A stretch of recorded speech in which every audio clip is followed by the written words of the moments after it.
Pemirsa, untuk mengetahui kemampuan pengendara dalam mengendalikan emosi dan pikiran pada saat berkendara sesuai dengan peraturan untuk pembuatan SIM baru dan perpanjangan SIM, pemohon harus mengikuti tes psikologi.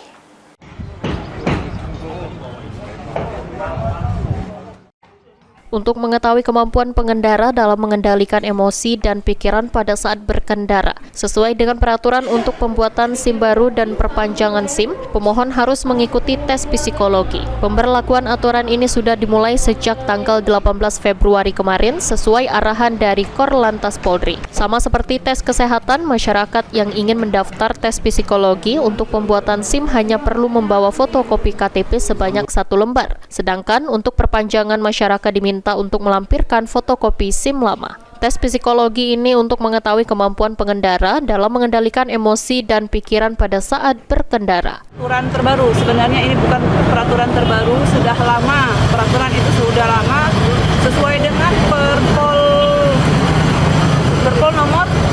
Perpol nomor 5 tahun 2021 terkait penerbitan SIM harus ada psikologi. Sesuai dengan PR arahan dari Korlantas bahwasanya kita harus psikologi harus kita terbitkan sesuai sama seperti kesehatan.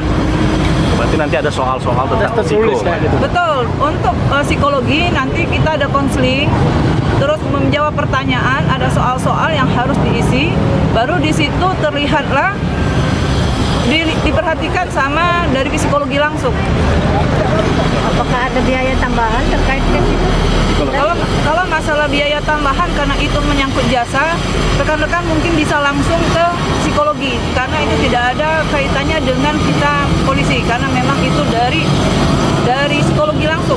Untuk melakukan tes psikologi, pemohon SIM dapat mendatangi lokasi tes yang akan diarahkan petugas. Setelah itu, pemohon diminta untuk menyerahkan berkas persyaratan kepada petugas registrasi. Anggi Perkasa, PAL TV.